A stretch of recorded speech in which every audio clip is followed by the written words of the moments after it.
भारतीय नौसेना का सबसे घातक और अग्रिम समुद्री योद्धा। लंबाई 164 मीटर और वजन 7,400 टन। अपनी श्रृंखला का ये पहला युद्धपोत मझगांव डॉक्स में निर्मित हुआ। ये आत्मनिर्भर भारत का एक शीर्ष उदाहरण है। कोलकाता का प्रवर्तीकरण अगस्त 2014 में प्रधानमंत्री नरेंद्र मोदी की उपस्थिति में हुआ। तो चलिए सफर शुरू करें। जहाज पर पोत के ड्यूटी वॉच हमारा स्वागत कर रहे हैं। ये युद्धपोत का हेलीकॉप्टर डेक है। आपने ये आवाज सुनी? ये उद्घोषणा है रोज सुबह 8 बजे होने वाली कलर्स सेरेमनी की। नौसेना के ध्वज व्हाइट एनसाइन को जहाज के पिछले हिस्से में, जिसको स्टर्न कहते हैं, और राष्ट्रीय ध्वज को जहाज में सबसे आगे, जिसको फोक्सल कहते हैं, फहराया जाता है। आइए अब हम फोक्सल से आगे बढ़कर इस पोत की विध्वंसकारी क्षमता को देखते हैं।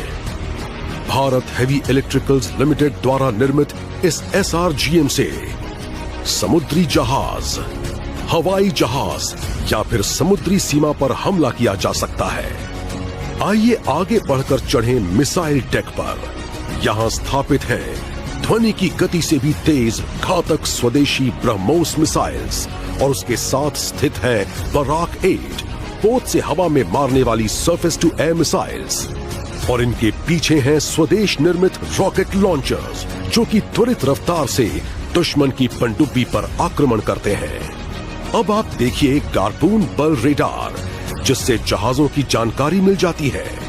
हमारे पास नेविगेशन रेडार्स भी हैं, और सबसे ऊपर है MF स्टार, जो एक साथ सैकड़ों हवाई टारगेट्स ट्रैक कर सकता है। इस पोत की विस्तारित मारक क्षमता में शामिल है 4 एंटी सबमरीन टोरपीडोज, 4 AK-630 गन्स दुश्मन की मिसाइल को मार गिराने में इस्तेमाल होती हैं। और अब हम वापस पहुंच गए जहाज के पिछले हिस्से में। यहां 2 हेलीकॉप्टर हैंगर्स हैं, जिनमें सी किंग या चेतक हेलीकॉप्टर्स की व्यवस्था है। INS कोलकाता में करीब 400 नौसैनिक हैं, और उनके पोषण एवं सेहत का ख्याल रखने के लिए पूर्ण तरह से सुसज्जित गैली यानी किचन और डाइनिंग हॉल्स हैं, जहां सब लोग एक साथ खाना खाते हैं।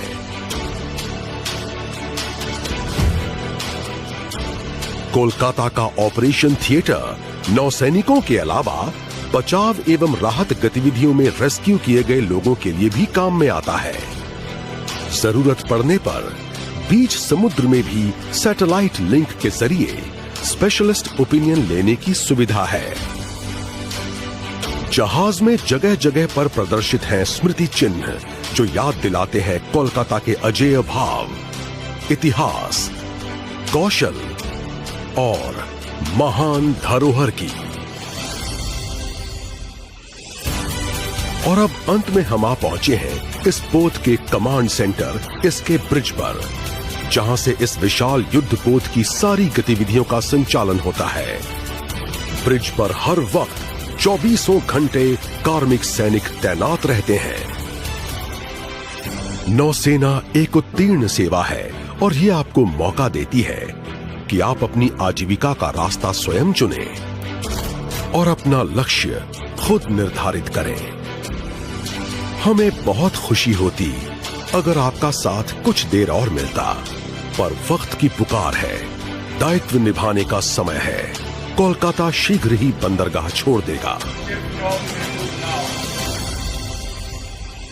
अगर आपका अनुभव अच्छा रहा तो औरों को भी जरूर बताइए और हमारे साथ शामिल होने के लिए प्रोत्साहित कीजिए।